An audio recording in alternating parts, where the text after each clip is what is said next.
I'm Joyce Newland. I'm with Federal Highway Administration. Dan Goodman, who is from our headquarters, is actually supposed to have done this session, but he had to return to headquarters, and so it's going to take 3 of us to replace just Dan. So anyway, we're going to divide his presentation up into threes or thirds, and so I'm going to lead off. Just so you know, I'm a planning and environmental specialist with the Indiana division, and I am the bike ped coordinator for Indiana. So, all right. So, I guess that's what I was laughing about. Okay, but the name of our session is Building Connected Multimodal Networks in rural and suburb communities. So, all right. So everybody's probably has seen this graph by now and everything. This is really what is leading our work right now. This is the pedestrian and bicycle fatalities, and as you can see in 2014 and 2015, the pedestrian and bike ped rates started going up, or fatalities started going up. We don't have the 2016 data yet, but most likely that will probably be showing an upward trend as well. But as I was saying, this right here is driving everything that we're doing right now. We've put out a lot of resources, and you'll see those, but this trend is one of the things that's the driving force behind that. So to give you the national context, in 2016, fall of 2016 to be precise, Federal Highways put out their strategic agenda for bike and pedestrians, and that's really going to control that really captures a lot of what we're doing and what is planned. And one of the things is safety is our #1 goal. And the current administration, the new administration, they're very much committed to safety being our #1 goal. And we really hope to get to 0 in deaths we'll have a vision for 0 deaths in 20 to 30 years. And that is captured in our agenda. And I think somebody else on our panel is going to talk about that. And so some of the other things that we're really looking at is, the new administration is really interested in state and local demand and for transportation. And you guys are really a part of this conversation because, it's really your desires to have more bike ped, and so get into that discussion. And we're recognizing that, and we're trying to, encourage that. And so, pretty much those needs are state-driven and they're locally motivated. So, be part of that conversation. Design flexibility, that's another thing that we're encouraging. We are trying to get to more outcomes, deliver more projects quickly, and have those accommodate bike and pedestrians in that. Covering my notes here. Accelerated project delivery. Right now, we're trying to make sure about those projects not getting stuck in the process. We'd like to make sure that those are getting out and paying attention to that, to the needs of bike and ped. One of the things we're really looking for is examples of projects where maybe a bike ped facility was part of the things that help a project go through in a more streamlined fashion. Maybe you had 2 regional transportation or real trail networks that needed connectivity, and a transportation project came along and helped push that along or streamline process because you saw the value in that system connectivity. So if you have any examples, we are looking for that, so please see us. The other thing that we're looking at is system efficiency and economic development. You're going to be hearing us talk a lot about that, and just how multimodal trails, the first mile, the last mile connections, how those are really helping us, how those are really leading to economic development decisions. I know in Indiana we have a program called Stellar Communities, and we're really focusing on the smaller rural communities, and the state DOT is participating in that process, and bringing funding to the table and helping fund like the Main Street type of programs that are looking at, bike and ped improvements to their downtown area or sidewalks and the quality of place. And so that's part of their economic package. So that's an example. And again, we're looking for examples like that. I think you guys have seen our USDOT bike ped policy. Again, we want to see safe and convenient walking and bike facilities in transportation projects. I don't know, I review projects, and when I get the early coordination letters, one of the first questions I send back to the project owner is, did you guys make sure that the bike ped plan was checked? Are you accommodating, if it's a bridge project, have you taken that into account? And so I'm trying to, increase that awareness there. The state DOTs and local transportation agencies have a responsibility to improve the opportunities and conditions for bike pedestrians. And we're encouraging them to go beyond the minimums. I a lot of times find in my project reviews, the 8 foot, and that yet it's an 8 foot path, but it's not really a low volume area, and so I'm always making sure that they're going beyond the minimums. I think this crowd probably has seen this memo, but I just want to make sure if you guys have seen this design flexibility memo about accommodating bike pedestrians. We also had the controlling criteria is reduced on the NHS, and people know this policy. Have you recognized it, or I hope I've seen some yeses and everything. This was put out and I think it was finalized in May of the NHS criteria was finalized in May of 2016, and so we're trying to affect on low volume roads or low speed roads on the NHS the accommodation of bike ped.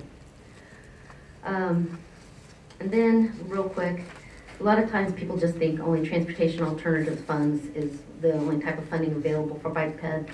This right here is put out by our headquarters, Christopher Dallas.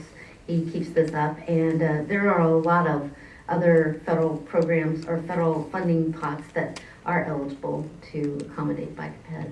So with that, I'm going to turn it over to Greg.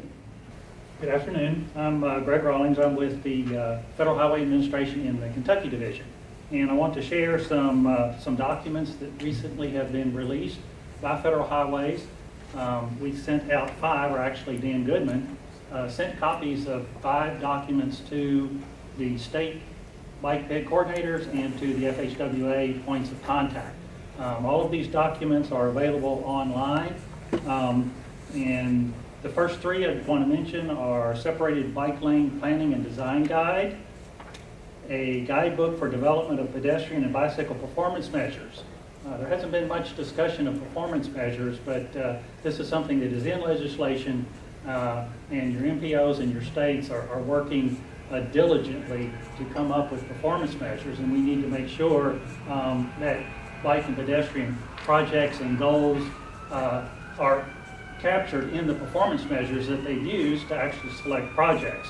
Third one is Separated Bike Lane Planning and Design Guide. I'm going to pass these around. Again, they're available online. The last 2 are very apropos to our topic here. The first is Achieving Multimodal Networks. And I think a really good way to use this document is if you have a subject matter. You're going to a project design team meeting, and the topic's going to be bus stops. You can go to this document and find 4 or 5 pages on bus stops. Design flexibility, clear zones, bus stop placement, the 10 elements of a bus stop. Then there are case studies, as well as further documentation if you want to read more about this. The second one is Small Town and Rural Multimodal Networks. Sound familiar? And this is a good document as well to use to prepare and to respond to questions that people have. A lot of times I get questions on shared use paths. I don't keep up with it so much that I have it at the tip of my tongue, so I can look it up in this document and see shared use paths, separation, one-way, two-way, all of the different things that we need to be able to respond to.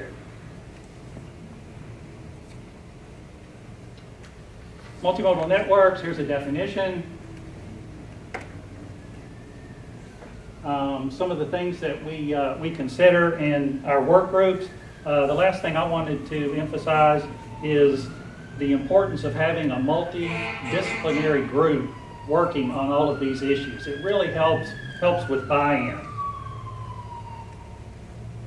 Here's some other multimodal groups, and it really helps to put people in the situation. Go out and do walkability audits, and that way you really see what the barriers and what the problems are. Has anybody participated in a road safety audit? Quite a few of you. These are promoted heavily by Federal Highways, and our resource centers will come out and help you conduct a road safety audit if you want. This is an interdisciplinary group that gets together and comes up with short, medium, and long-term solutions to different problems, and they can really be focused on bike and ped issues. In Kentucky, we worked with the health departments to do walkability audits. And this really started a collaboration between the health department and the local district offices, and they work really well together. And I believe Megan has another example of a collaborative process that she's been involved in. Okay, so these are some resources that are in development that Federal Highway has going on. So I'm going to focus on the third one down specifically because I was involved in that one most recently. Just briefly though, the first one, it helps to answer how to measure multimodal network connectivity and track changes in connectivity. So that's the first one. The facility selection, the bike facility selection guide helps to answer how to identify the most appropriate facilities. And then the last one is a scalable risk assessment methodology, shows how to measure exposure to risk for walking and biking. So the third one down, the innovative street design and accessibility. This is a FHWA research project, and this research project includes 4 locations. So Tool Design Group actually is assisting us with these workshops. The 4 locations include Sandy Spring, Maryland, Minneapolis, Minnesota, and the one I recently participated in is Seattle, Washington.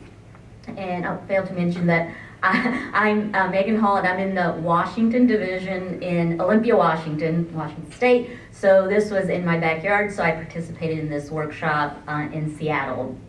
And another one, another location is Pittsburgh, Pennsylvania. So those are the 4 locations. The Seattle workshop that I'm going to focus on right now included participants from blind and deaf community. So we had 4 individuals that were visually disabled, and then we had 2 more individuals that had both visual and hearing disabilities, and we had 1 individual in a wheelchair. So these folks from the blind and deaf community assisted us in this workshop. We had other participants in the transportation area from Washington State Department of Transportation, City of Seattle, because we use City of Seattle facilities for the workshop, and us from Federal Highway Administration headquarters. Elizabeth Hilton, who has the ADA expertise, was leading the workshop from Federal Highways, along with Tool Design Group. And then we had 3 of us from the division office, Washington Division in Olympia. We also had an organization called Access for Blind participate, as well as a couple of individuals from Vancouver, BC, British Columbia, Canada. And we all visited 3 sites around the Seattle area. 2 of these sites were separated bike lanes, and this particular research project is focusing on these emerging designs, like separated bike lanes and shared streets. So, and this has to do with specifically those individuals, the pedestrians with vision disabilities. So that is the focus of this research project. And so we visited 2 sites with separated bike lanes. They were adjacent to the sidewalk, so they were at the same grade. So as you can tell, you know, there was not any truncated domes or any of those types of features to help, you know, delineate where the pedestrian facility ended and where the bike lanes started. So there were some of those challenges that these individuals shared with us, that what could be helpful for them to navigate through these areas with the bikes zipping by really fast in both directions, with the sidewalks being adjacent. So these were 2 locations with similar treatments that City of Seattle had. And the third location was shared street. And let me see, I think I might have a photo of the shared street. So you can see from this photo that the grade was very similar in the street, and the actual roadway there in the middle had slightly different color concrete, and that's where all the vehicles and bicycles were traveling through. And the pedestrians were kind of on a sidewalk. Also, that area is a driveway, so it's perpendicular to the roadway, so cars could be turning in that area, and there's no way for them to kind of tell the cars would be turning there. There were no truncated domes to come into the roadway to cross, or to that alleyway type driveway. So those kind of challenges that they shared with us, that there was some textured concrete in some of these areas, but it really wasn't where they could tell. It was not very evident. The main feature that they were able to tell where they were is truncated domes. So that's the feedback they provided to our groups. And as part of this research, we hope to have some resources that come out of this, and those resources could include some of these challenges for shared streets, on design and planning resources, also identifying these challenges for visually disabled individuals, and a toolbox that could address these challenges. Okay, so now to the strategic agenda for pedestrian bicycle transportation that Joyce had referred to earlier. So strategic agenda informs Federal Highway Administration's bicycle and pedestrian activities, and is being organized around these 4 goals. So networks, safety, equity, and trips. And so, as Joyce said, safety is our #1 priority. And these goals include actions relating to capacity building, policy, data, and research. So the ultimate goal is to increase the percentage of short trips represented by bicycling and walking, and ultimately 0 pedestrian and bicycle fatalities and serious injuries in the next 20 to 30 years. That is the goal. And then just on this slide, I just wanted to kind of explain the relationship between Pedestrian Bicycle Information Center, that the PBIC is supported by the Federal Highway Administration, as well as NHTSA, so National Highway Traffic Safety Administration, and they are housed at UNC Highway Safety Research Center in Chapel Hill, North Carolina, and they are of all things bicycle pedestrian related resources available through them, and they provide training, webinars, they have information on enforcement and education, so lots of information. So go to their website to find out more about PBIC.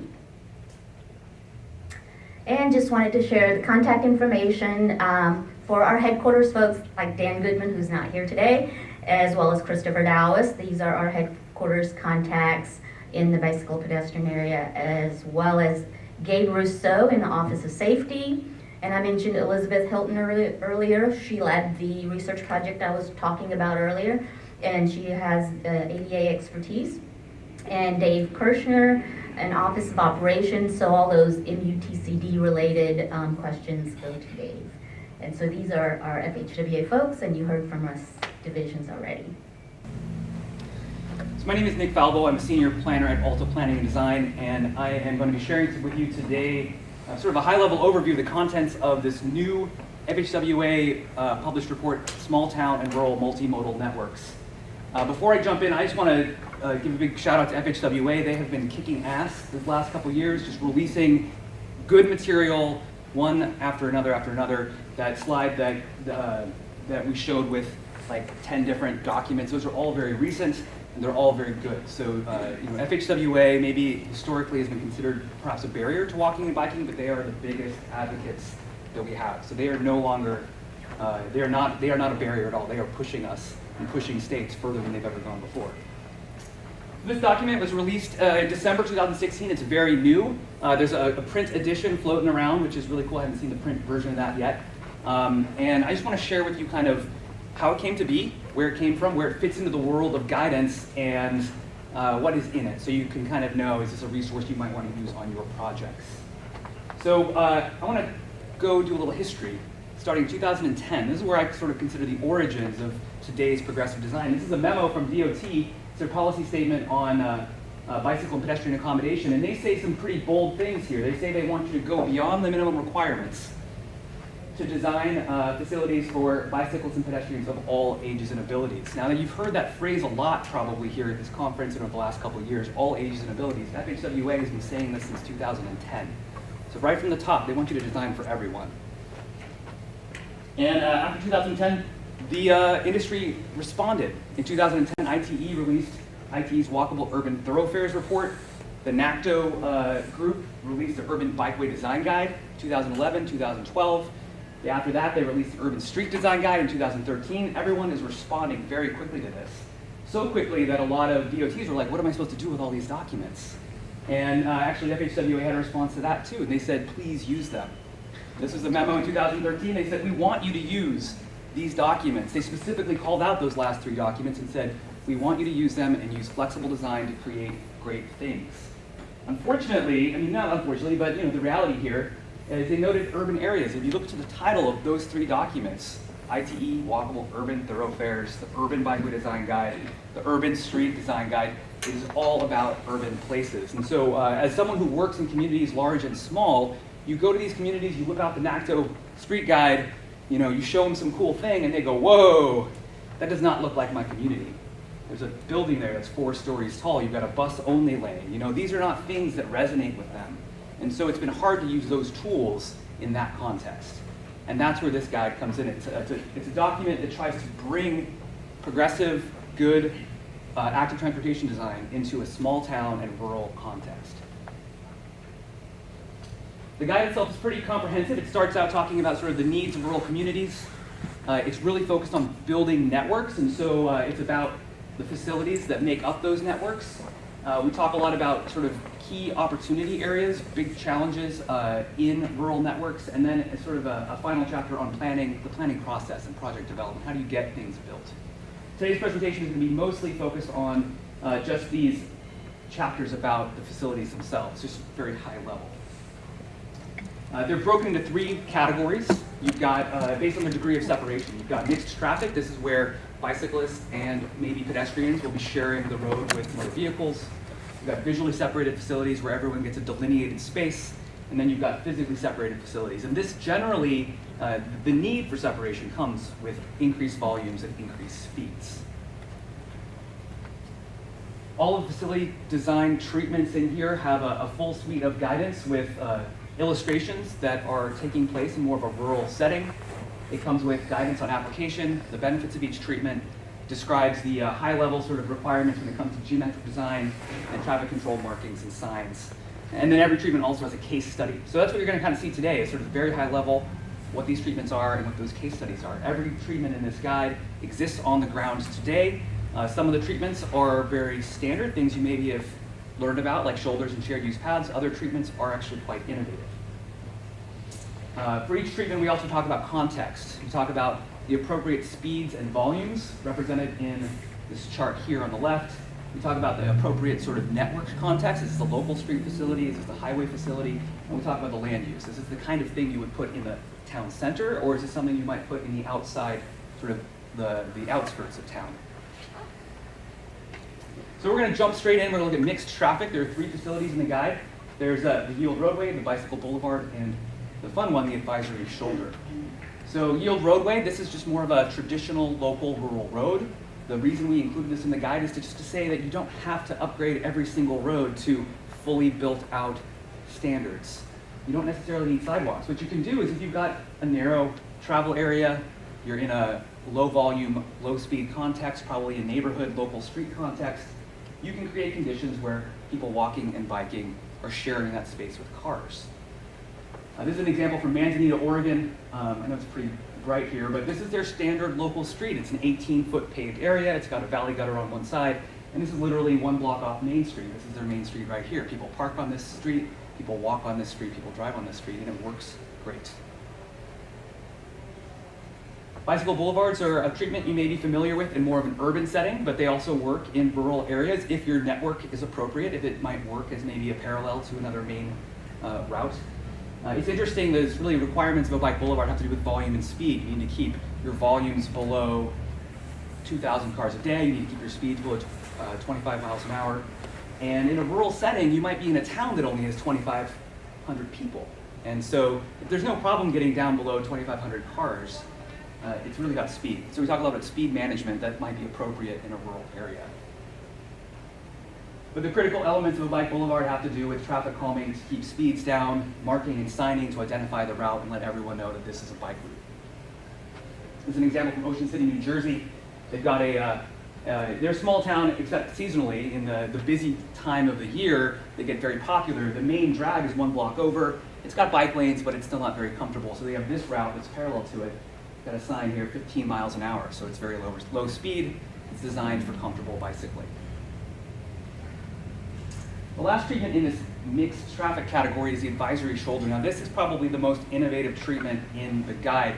It's so innovative that there's a big warning that comes with it that says this is very experimental. If you implement this facility, you should participate in the experimentation process as part of FHWA in order to kind of develop this concept so that maybe it'll eventually be in the manual for formal adoption. But this is really interesting, is how you get basically a shoulder or a bike lane on a road that doesn't have enough room. And so what you can do is you can mark these outer shoulders with broken permissive lane lines to create that preferred suggested bicycle space. And then what's left in the middle is maybe 1 lane, maybe 1.5 lanes worth of room, but it's used for 2-way traffic. It's a little bit unconventional. These cars are operating essentially head-on in that one space, and they negotiate that space on an as-needed basis. As long as the volumes are low enough and the speeds are low enough, this interaction can happen, and it's safe and it's comfortable. This treatment does exist. Here's an example from Hanover, New Hampshire. There's no sidewalks here, so pedestrians are walking in the road. Here's an example from Bloomington, Indiana. An example from Edina, Minnesota. This is a treatment, there are about a dozen of these on the ground in the United States, so it's still very, very new, but it's potentially an answer to unlocking a lot of roads that might exist in your community. Visually separated facilities have to do, it's like a bike lane, striping a shoulder or a bike lane separate from the travel lanes. The paved shoulder treatment really is talking about trying to have wider facilities, more comfortable bicycling environment, using buffers to separate the shoulder from the roadway further, and also talking about rumble strips. If you use rumble strips, we want you to use bicycle tolerable rumble strips. They're not necessarily an asset for bicyclists. Those of you who do rural riding, rumble strips sometimes get in the way. They're poorly designed. So this has recommended guidance on how to do rumble strips comfortably. Here's an example. It's hard to see here, but there's actually sort of double rumble strip lines going on in this buffer. This is in Montana to try to create a real comfortable connection. This is actually sort of a missing link in a path connection. Bike lanes, these are pretty traditional. The guidance in the guide is actually not really any different from what's in the AASHTO guide, but it does talk about buffers, the application of buffered bike lanes in a rural context. And this is an example from Vermont. And they actually use green pavement, they've got buffer striping. These types of treatments are more conventionally considered an urban treatment. It sort of originated in the Urban Bikeway Design Guide, but we've seen them used and applied in small town and rural communities, and they work well. This treatment is in the guide. It's actually in chapter 6, sort of in or chapter 5 in the tail end. And this idea of trying to delineate pedestrian space, it's not featured as a facility type in the guide because it's still almost even more experimental than that advisory shoulder. There's a lot of questions that remain about this treatment having to do with accessibility, having to do with snow clearance, having to do with bicycle use. But there are communities all around this country that have no other option. They don't have the money for a sidewalk today, but they want to provide something more separate so that people have a place to walk. Essentially, it's just delineating a lane for pedestrians, double white lines to prevent access, and discourage access, and using crosswalk markings, essentially marking it as if it were a sidewalk. This is an example from Detroit, Oregon. Here's no sidewalks and a little pedestrian icon and a pedestrian lane. And then as you get to those really high speed, those really high volume facilities, you need physical separation. We talk about the side path. This is a treatment that has maybe more application in a rural context where there's less network access. You can provide bi-directional travel on one side of the road. The guide itself talks a lot about the side path design, but it really focuses on the crossings. This has been really the concern about side paths in the past. It talks about what are those elements that you need to create more comfortable interactions at crossings, to provide priority for bicyclists, and to provide people opportunities to stop and yield and interact safely. South Lake Tahoe, actually, in particular, it's a community that's really adopted this as a preferred facility type, and they're starting to build a real network of side paths throughout their community. The shared use path section doesn't really focus on the paths as much as it focuses on the crossings, trying to talk about what treatments you might use to make a path connection across a busy road. That might be rapid flash beacons, that might be just a median island, it might be a pedestrian hybrid beacon, but talking about how you need to respond to the context of what you're crossing and how you're crossing it so that it can be a comfortable experience. This example actually here in Arkansas is part of the Razorback Greenway Trail. This is a warning beacon that's auto-actuated. So as you're riding up, those lights start turning on in advance so that any car that's driving by would slow and yield so that you can roll on through without having to be too worried.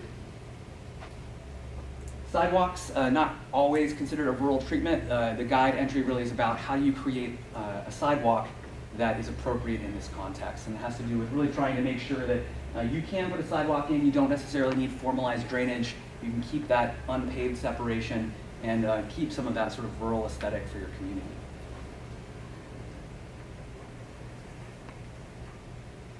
And then separated bike lanes, this is a treatment, of course, we're all familiar with here in urban spaces. There's a lot of questions about how this might apply in a small town and rural context.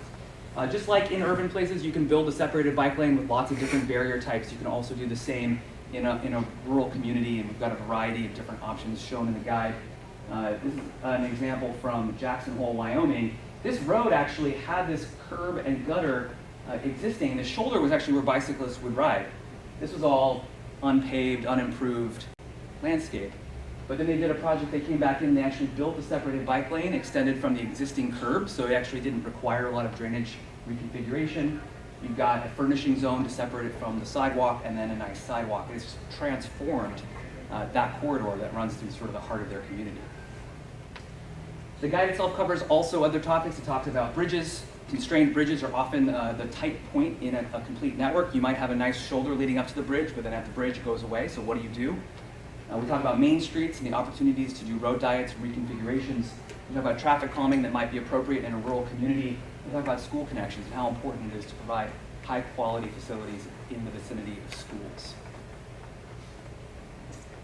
So that's it. Just a very high level pitch for the guide. Please take a look. If any of those treatments looked interesting to you, it might be a good resource for you to look into. And we'll take questions at the sort of the end. We're all wrapped up. Yeah, any questions? Well, yes. That ped-only lane, is that endorsed by FHWA? It's kind of been this this sort of other tools worth talking. There's a lot of there are a handful of disclaimers in there that they want you to think about some of these other challenging issues related to that treatment before you implement it, and you may also need to participate in the experimental process if you're going to try to do that. Yeah, we've been trying to push VDOT to do that because it's not so much rural, but people have their trees and they have their yards, and there's tons of road space that we could reclaim, but for drainage, all those other reasons, you could do that for $20,000 versus $2 million for I think sidewalks. there is a note in there that says if you do implement that, be sure that you are acknowledging any accessibility limitations. Often the edge of a road does not meet accessibility guidelines when it comes to cross slope, so that can be a challenge.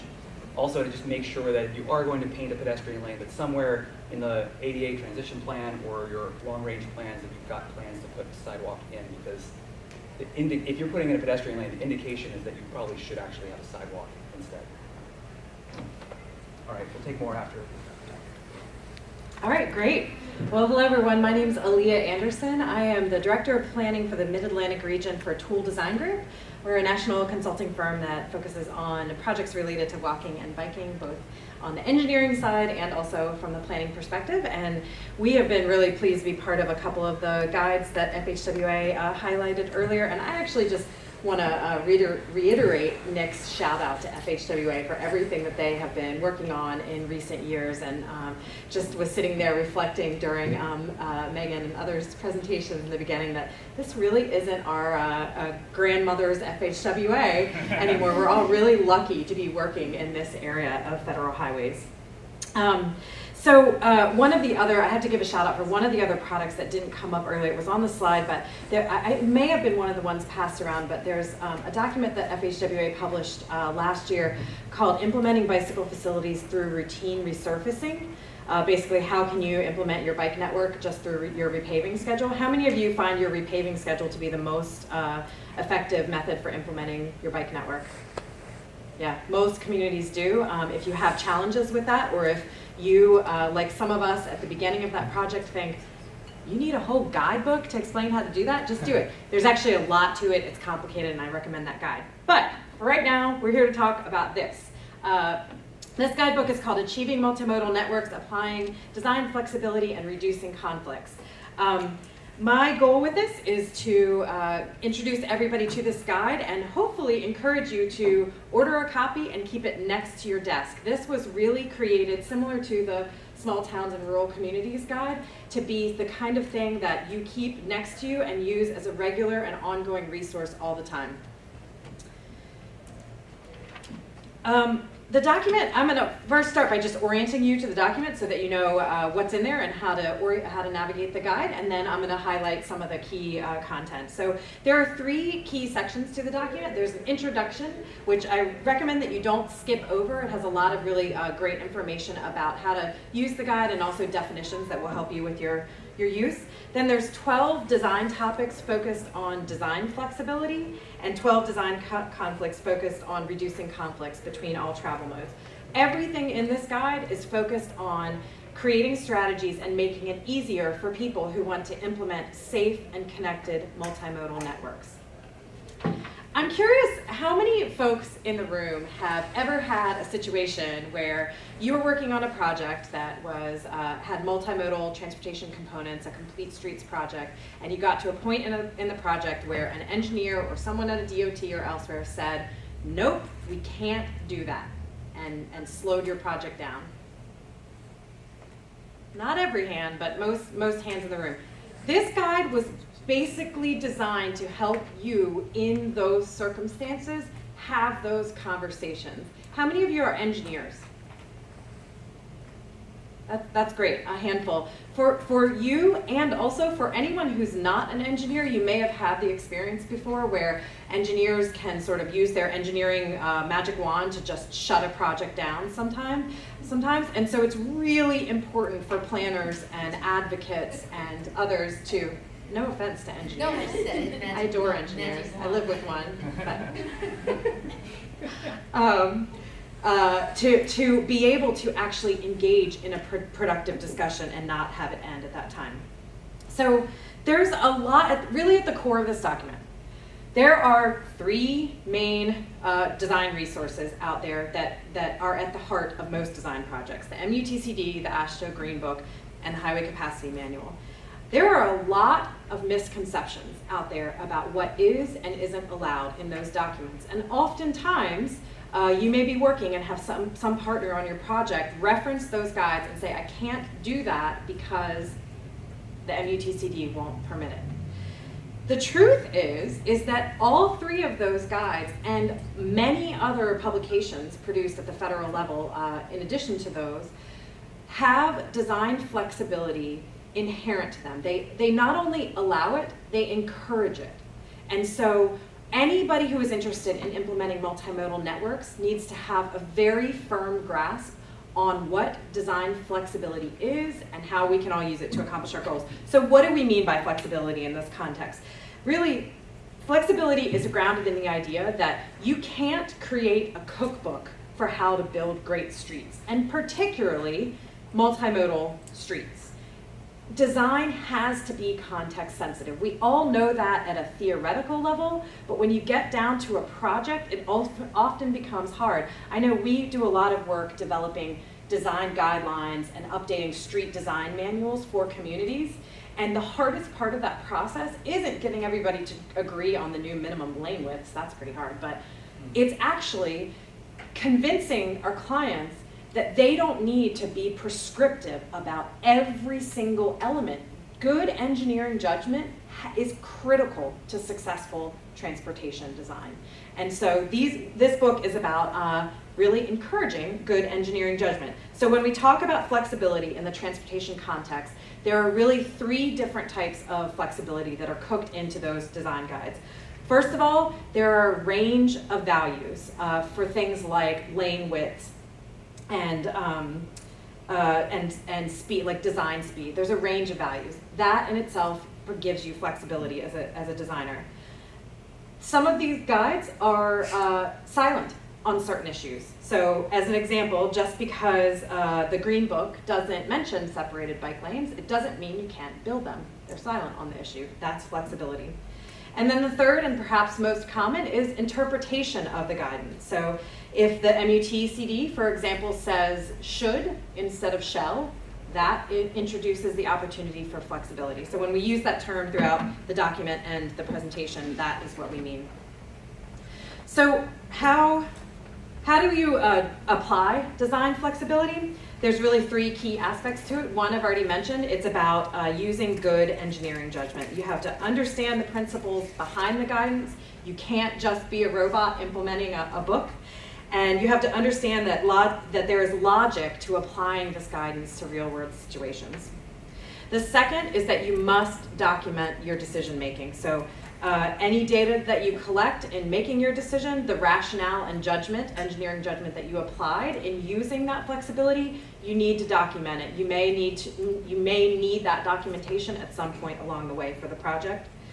And the third, particularly in the case of traffic control, you need to follow the process for experimentation. So don't be afraid to experiment with innovative treatments, but the MUTCD and other federal standards outline a process for experimentation. It's really important to follow.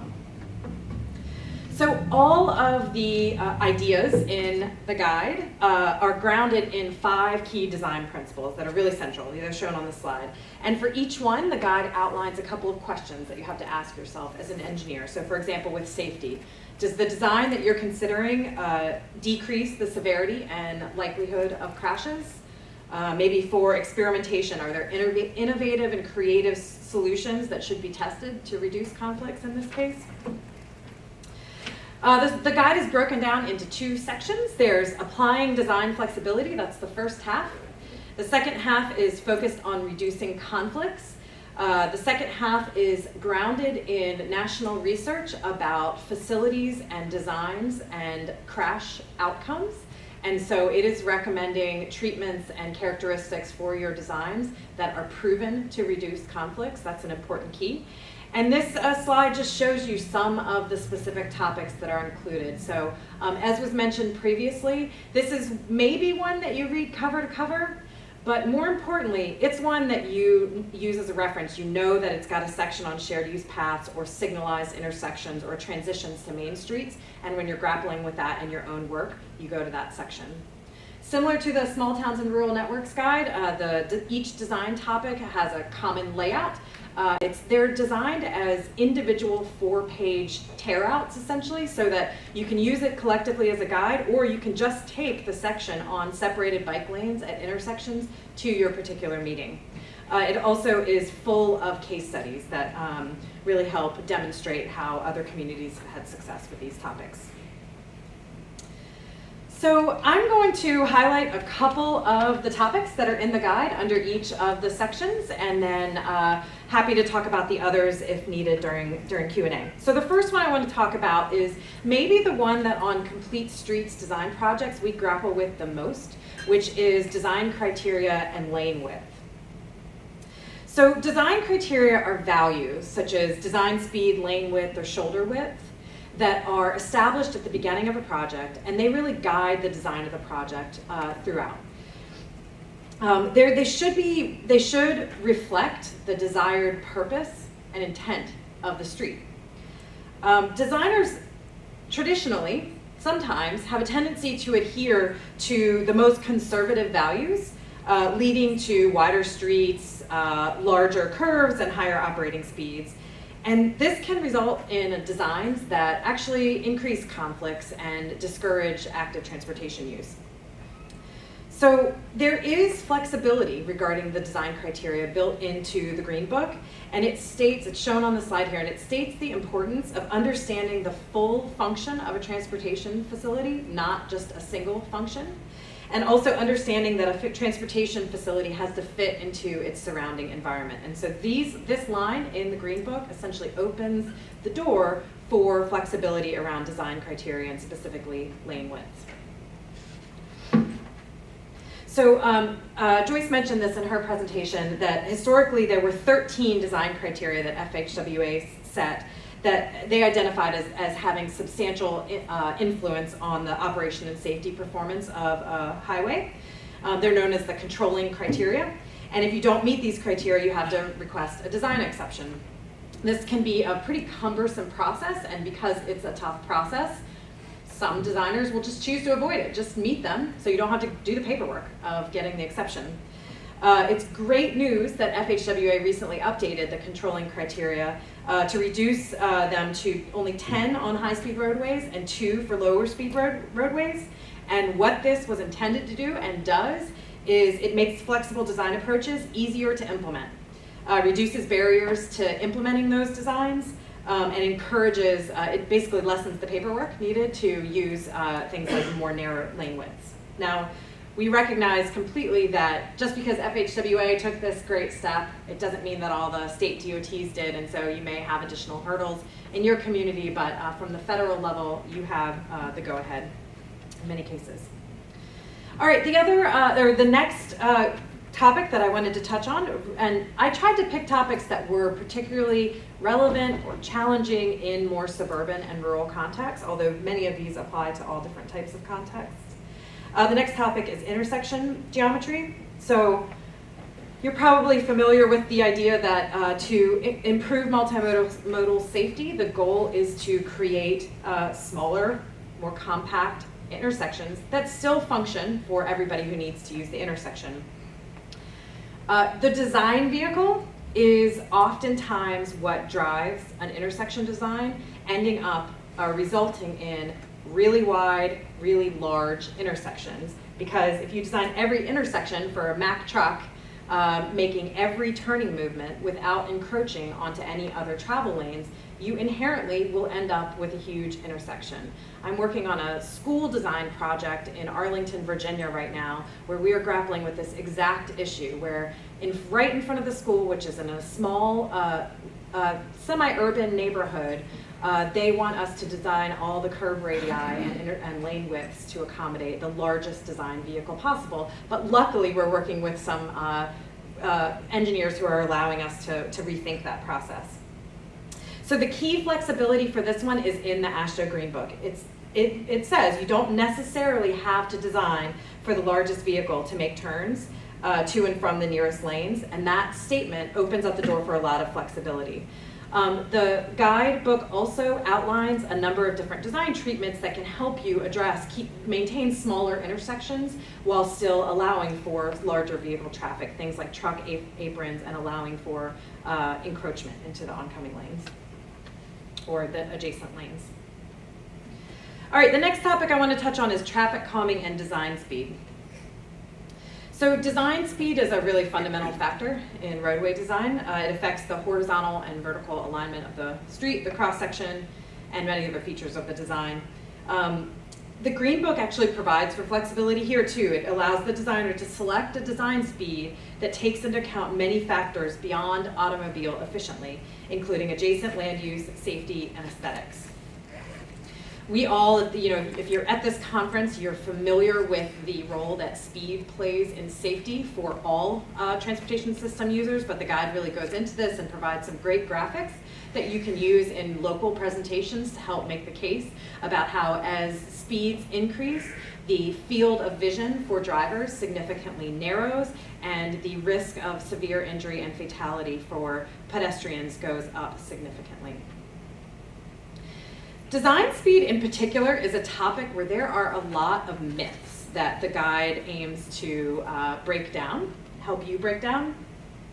The myths are about the idea of forgiving roadways. This is an old school idea that roads designed for higher speeds and with large clear zones are universally safer, and that argument is oftentimes used to make the case for why more travel lanes, and perhaps most often the elimination of curbside elements like street trees and furniture and things like that. I see heads nodding. I imagine everybody has probably grappled with this on some project or another. So a common practice has been to use a design that is greater than the posted speed. This is regarding design speed. To use a design that's greater than the posted speed with the goal of improving safety. But national guidance, including the ITE Designing Walkable Urban Thoroughfares Guide, suggests that designers should instead use a target speed that focuses on the safety of vulnerable users and factors in the level of multimodal safety. So use the target speed informed by those factors to set your design speed. Second, I mentioned clear zones, and this is what's often used to eliminate street trees and other roadside elements on projects. They're intended to decrease the frequency and severity of fixed object crashes on the roadside, and this is appropriate on freeways and many faster roadways. But the AASHTO Roadside Design Guide recognizes that there are limitations to providing clear zones on low speed curved streets, and states that a lateral offset of 1.5 feet is appropriate in those contexts. So again, these are the resources that you can use to help make the case for your projects. All right, another design topic extremely relevant to suburban and rural areas are transitions to main streets. So this design topic is all about context, and it's also about the functional classification of your roadway. So the functional classification, whether it's classified as a highway, an arterial, a collector, or a local street, really in many places does dictate the design of the road, and particularly with state DOTs, that can dictate what the street cross-section looks like. However, in many places, a rural highway passes through the center of a small town and serves as its main street, and so a totally different design approach is needed in that area. That dual role can result in streets with relatively high volumes and safety concerns for users who are going to shops and walking in that environment. So the functional classification in that case doesn't take into consideration the adjacent land use. The guide talks about guidance that recognizes that there's formal functional classifications of the roadway may not be consistent with the function of the road along its entirety.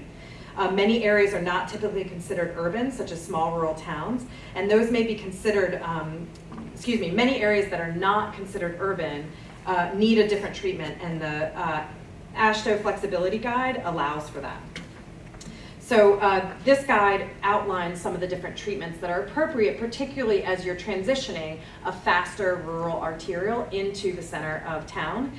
It talks about design speeds for a rural arterial ranging from between 40 and 75 miles an hour, whereas an urban arterial ranging from 30 to 60. So if you want to go from 45 as your minimum down to 30, you need to designate a certain section of that roadway as an urban arterial, even if the definition of urban is context sensitive to that small town area.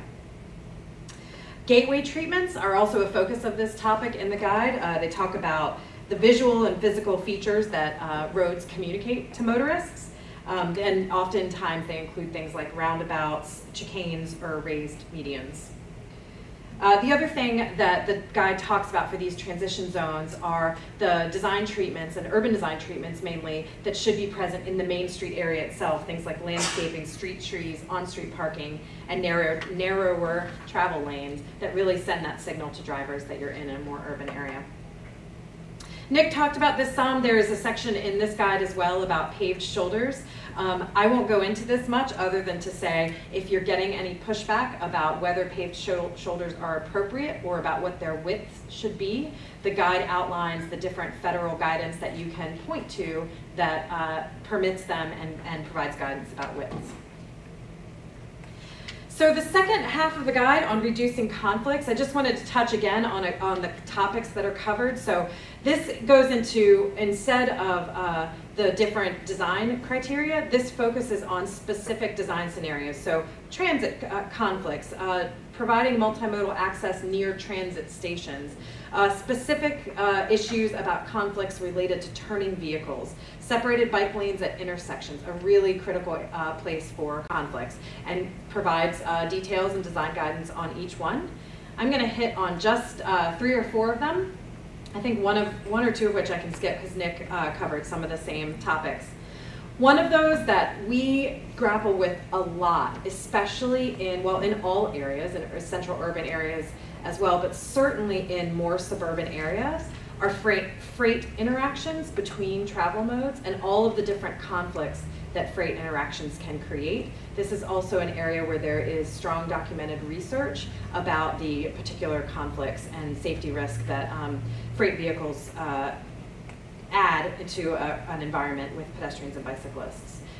It goes through the particular types of crashes that are common, and then recommends design treatments for dealing with this. So for example, commercial loading and unloading areas, talks about locating those after an intersection, consolidating them wherever feasible, making them between 8 and 10 feet wide, providing curb ramps, etc. You can see here.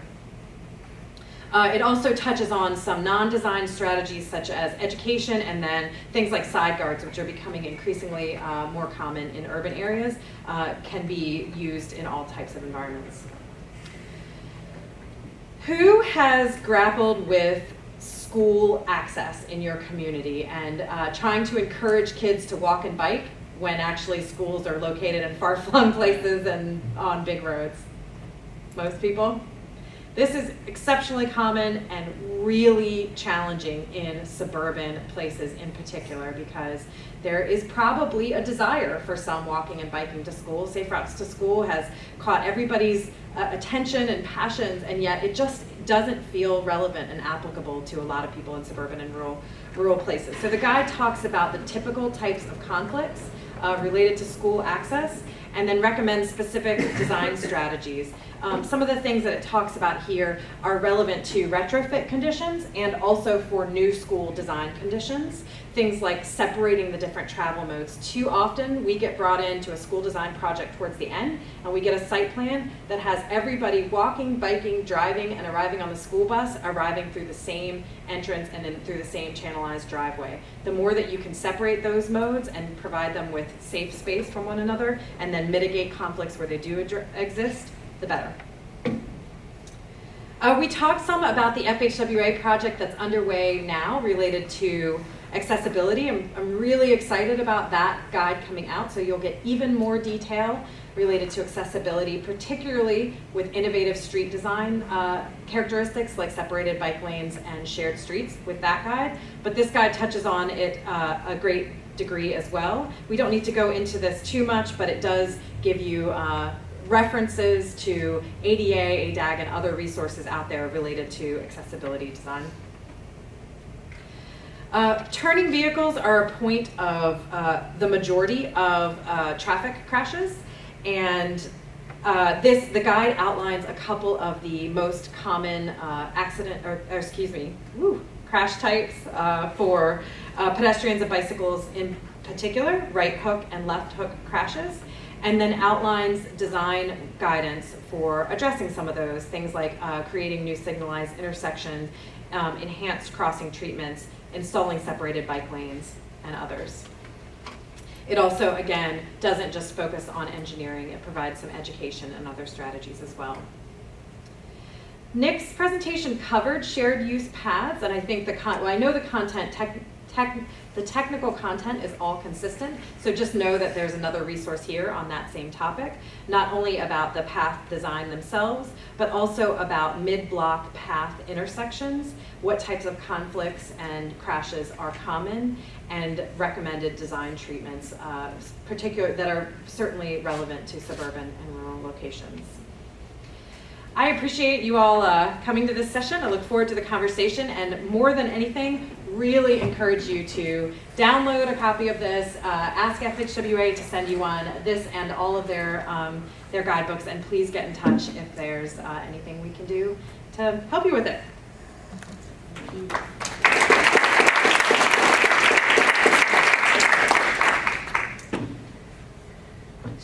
Questions and discussion? Yes. You mentioned the magic wand that engineers have more. Our problem is the fire department. Yeah. And so that's a big conflict that we're running into. Yep. With making roadways narrower, and really that trumps all. If Yep. our marshal says no, then we can't do it. And if it's just some type of paving, they'll work with us, but as soon as it starts getting more separated, Yeah. some type of buffering in there for a bike lane, they just say no. So have you had any experience in trying to work with them to come up with some Yes. solutions? Yeah, that's a great question. I'm so glad you brought it up. We have struggled with that on a number of projects, and it feels like increasingly these days that is where we get stopped. And we've had some great successes working through that.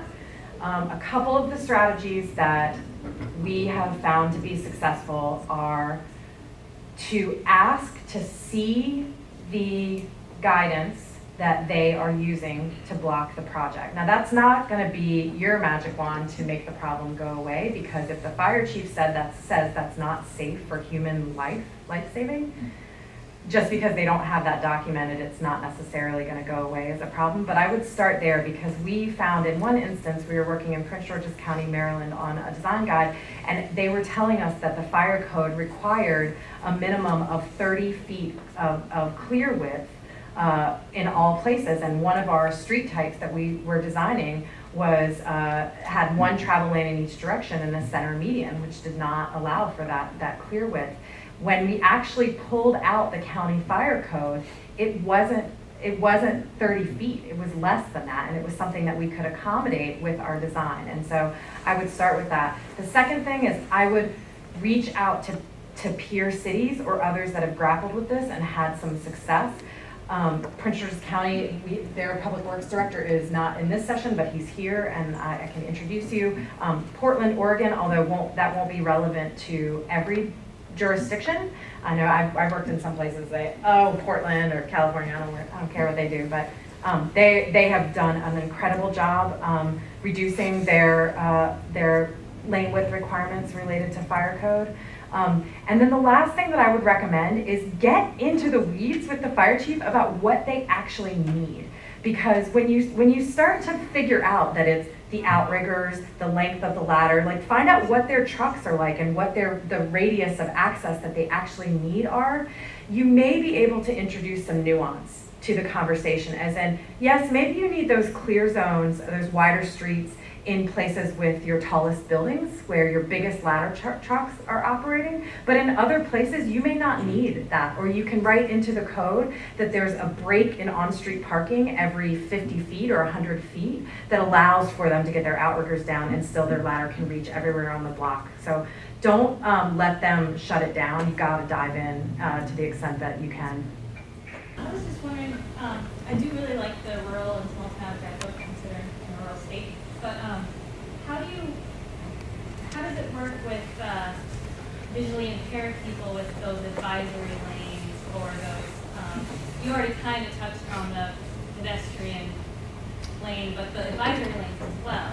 Yeah. How do you work with that group to get them on board for it, even if the small communities can't necessarily afford a sidewalk? It's a really good question. The guide itself is actually very, very explicit about when a treatment is intended for the use by pedestrians. So you'll find in that, actually that passage in particular in the guide, we don't illustrate pedestrians on the road. It is written in there that it is not intended for use by pedestrians, but of course, pedestrians can walk on the road. In the absence of a sidewalk, pedestrians have the right to walk on the road. And so it's one of those cases where we're making things sort of marginally better for everyone. I wouldn't necessarily jump in there and say this is a pedestrian facility. Actually, you want to be careful when you do that. When you say something is intended for the use by pedestrians, it must meet accessibility guidelines. And so you open up a big can of worms when it comes to cross slope, surface requirements, all sorts of things. So the stripes themselves actually change nothing about how a pedestrian interacts with the road. So it hasn't changed, but it does actually make conditions better for them. So it's a good thing even if it's not the final. You guys run into issues with the new freight plans being that are required of all the DOTs under the FAST Act.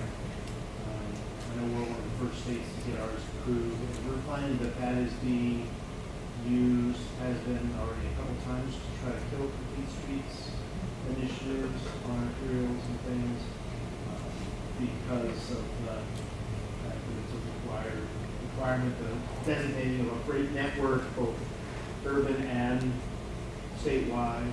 So you guys running into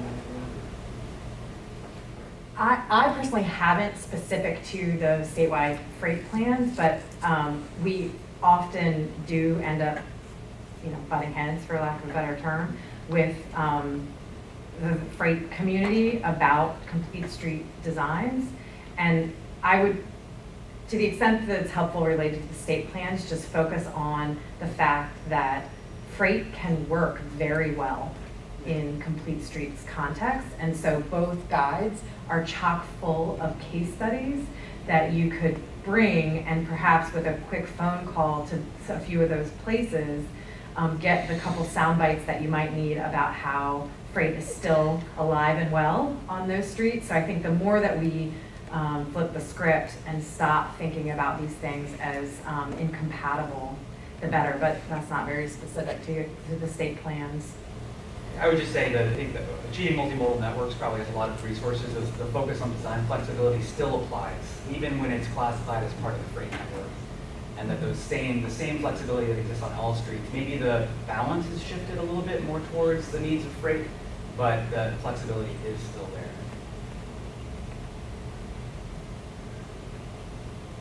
In the rural cross section where you have the, not necessarily advisory lanes, but I'll explain.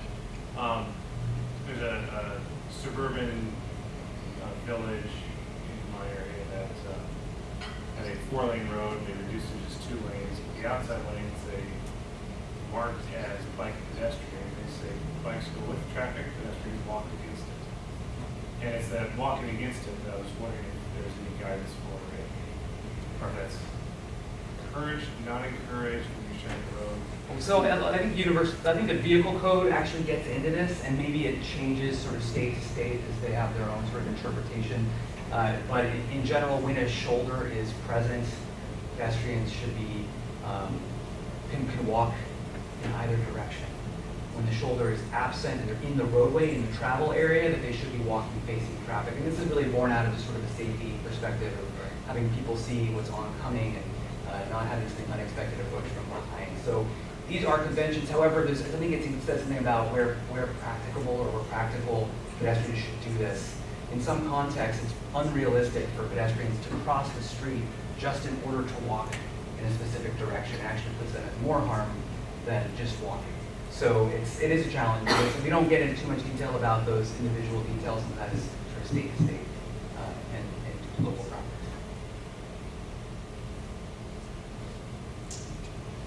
Aaliyah, so I really like that you had 10-foot travel lanes there.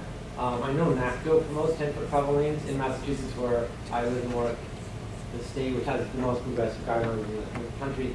Still, to go under 10.5 feet, we have to go through this tedious design exception report process. What does APBP say about 10-foot travel lanes? Do you all? What does FHWA say about 10-foot travel lanes? It only issued, like in our division, probably depends also on your safety engineers and traffic engineers in that particular division. But right now, in our state, we have practical design is kind of we've completely redone our design manuals and things, so there's a lot more flexibility. But the DOT is talking about 10 and 11-foot lanes on the interstate, so that's kind of been a point of contention. But if we're already going to 11-foot on the interstate, we can go to 10-foot on the lower speed roadways. So that's kind of, in our division, that's kind of the thought process. The new flexibility on the sort of the design controlling criteria is going to open up a lot of doors, I think, if your local DOTs start to, and local communities start to really believe in that and adopt that, because that's going to say on any low-speed street, on an urban street in your city, you have this flexibility. You can go to 10 feet. So it's going to take a little while for that to ripple into the programs and the systems and the processes, but it'll get there. Yeah. Yeah. What happened when a street got increased its capacity, and an intersection it converts to a roundabout? What happened, for example, with this sidetrack and this combined traffic with pedestrian and bicycle when you jump into a roundabout? Do you recommend the roundabouts, or is it better to have like this traffic lights? You find in rural communities, roundabouts are potentially really good solutions because in the context it can work really, really well. It's illustrated as a transition method for going to main streets. I think from a context, it can work really, really well. In a rural community, you may have a side path on maybe an appropriate facility if you've got a higher volume, higher speed street. And so in that case, the guidance supports circulating that path around the roundabout, around the perimeter. But you need to create in all perimeter a sidetrack solution, right? Well, if the approaching bike facility is a side path, then yes, you would want to continue that as a side path around the entire facility. If the approaching facility is an on-street, like a bike lane or something, then there are designs that essentially carry the bike lane through the roundabout. What you don't want to do is just drop the bike facility and let the bikes kind of figure it out on their own. There's, I think, a lot of misnomers out there that roundabouts are dangerous for bicyclists and pedestrians, and in fact they have been proven to be they have been proven to improve bicyclists and pedestrian safety, but it is one of those designs that can be done wrong and be unsafe, and can be done well and improve safety for everybody. So one of the two of the most important things is to double check on roundabout design. One, that any bike facilities and pedestrian facilities continue throughout, and that every crossing treatment is accounted for. And the other is the approach of the angle of the approaching vehicles. Make sure that you'd have to hit the brakes as you come into the thing. If it's got really wide turn radii, then you're just creating a racetrack. Yeah. Get the guides. Get the guides. Anything else? They're all free, downloadable off FHWA's website. It's an incredible resource. We'll be here for another few minutes if you have any extra questions. Thank you all so much.